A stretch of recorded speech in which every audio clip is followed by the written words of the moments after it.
Awitin po natin ang kantang ito.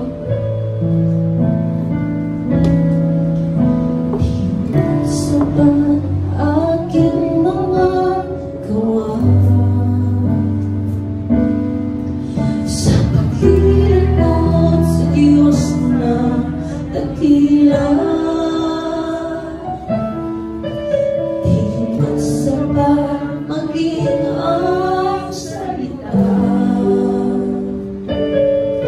sa pagpupuri at pagsamba sa iyo, aking Ama.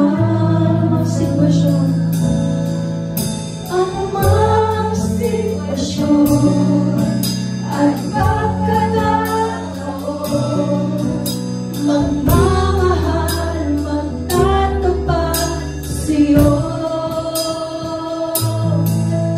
Maglilingkod sa iyo nang may kagalakan. Pagkatao ko ngayon, minsan pa ko, di mo sapat mga gawa sa pagpiling ko sa Diyos na dakila. Lahat ng ito ay para sa iyo, Panginoon. Di sapat maging ang salita sa pagpupuri at pagsamba sa iyo, aking Ama.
paglilingkuran, nahihirapan man, kahit paano susugalan, isang kapatid mo, kalukuhan na may-ari ng buhay na ito.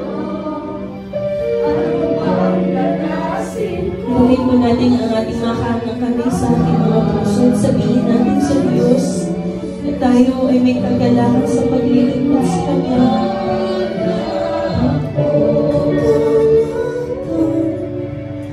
Ikaw ay aking paglilingkuran, nahihirapan man, kahit paano susugalan, kasama ka pa rin mo. Ikaw ang tunay na may-ari ng buhay na ito.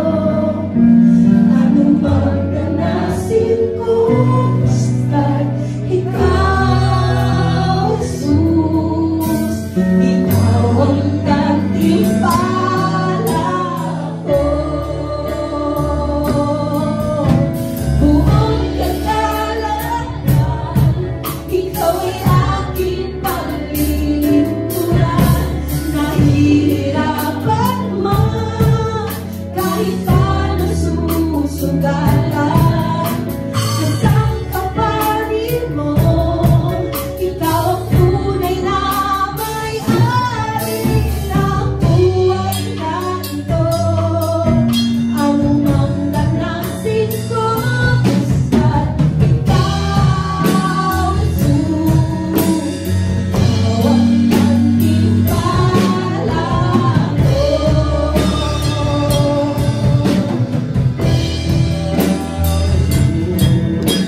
Ikaw ang gantimpala ko. Ikaw, Jesus, ikaw ang gantimpala ko. Love must be sincere. Last one. Amen? Hate what is evil and cling to what is good. Be devoted to one another in love. Honor one another above yourselves. Never be lacking in zeal, but keep your spiritual fervor serving the Lord. Be joyful in hope. Ito po ang pinaka-verse natin today. And this month, patient in affliction, faithful in prayer. Pwede pong NLT version. Basahin natin.